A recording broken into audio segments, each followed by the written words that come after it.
అన్నా డబ్బు పంచడానికి నా దగ్గర లేదు,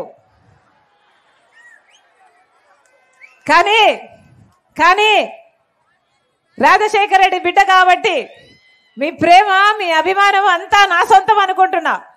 అవునా?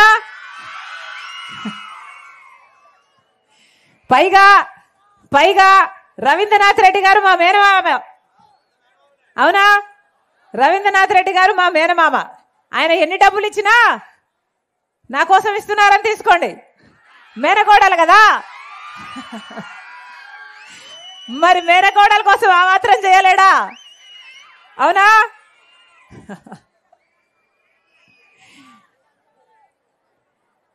ఐదు సంవత్సరాలు అయిపోయింది, ఎన్నికలు జరిగాయి. 5 సంవత్సరాలు అయిపోయింది. ఇదే రవీంద్రనాథ్ రెడ్డి గారు, ముఖ్యమంత్రి జగన్మోహన్ రెడ్డి గారు గాలేరు నగరి నుంచి 90 ఎకరాలకు నీళ్లు ఇస్తామన్నారు. సర్వరాయ ప్రాజెక్టు నుంచి 1,00,000 ఎకరాలకు నీళ్లు తీసుకొస్తామన్నారు. ఒకటైనా జరిగాయమ్మా? ఇండస్ట్రియల్ పార్కులో ఒక్క పరిశ్రమ కూడా లేదు. కనీసం ఇక్కడ బ్రిడ్జ్ కూలిపోతే ఆ బ్రిడ్జ్ కట్టే దిక్కు లేదు. అవునా? ఎందుకేయాలమ్మా వీళ్ళకి ఓట్లు? ఎంపీ అవినాష్ రెడ్డి గారు ఉన్నారు. ఎంపీ అవినాష్ రెడ్డి గారు 2 సార్లు గెలిపించుకున్నారు. అవునా?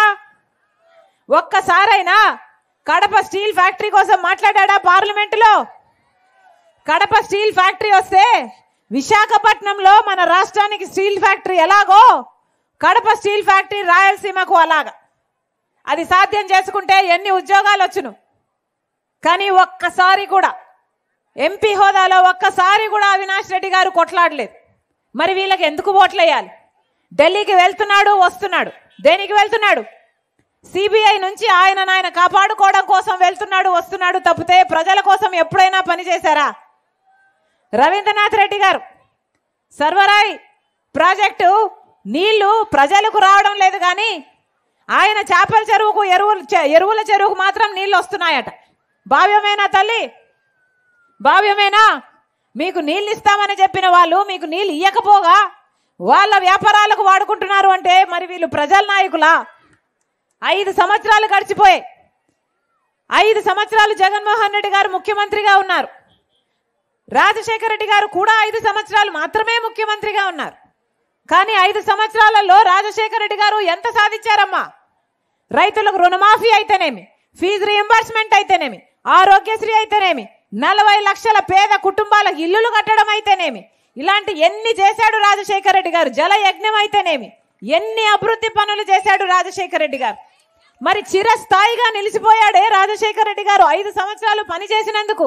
మరి జగన్మోహన్ రెడ్డి గారు 5 సంవత్సరాలు ముఖ్యమంత్రిగా ఉండి ప్రత్యేక హోదా కోసం నేను కొట్లాడతానన్నవాడు, బీజేపీ మెడలు వంచైనా సరే నేను ప్రత్యేక హోదా తీసుకొస్తానన్నవాడు 5 సంవత్సరాలు అయింది. 5 సంవత్సరాలలో ఒక్కసారైనా ఒక్క నిజమైన ఉద్యమమైనా చేశాడా జగన్మోహన్ రెడ్డి గారు?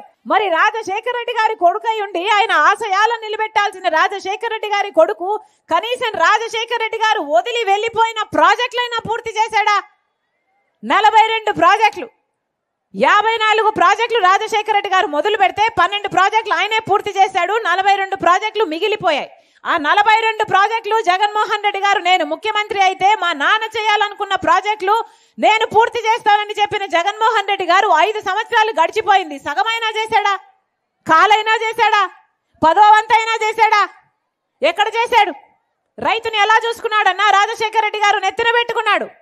రైతులకు రుణమాఫీ చేయడం అయితేనేమి, మద్దతు ధర ఇవ్వడం అయితేనేమి, పెట్టుబడి ధర తగ్గించడం అయితేనేమి, ఇన్పుట్ సబ్సిడీ అయితేనేమి, ఎరువుల మీద సబ్సిడీ అయితేనేమి, డ్రిప్ మీద సబ్సిడీ అయితేనేమి, పంట నష్టపోతే పరిహారం అయితేనేమి, ఎన్ని చేశాడు రాజశేఖర రెడ్డి గారు.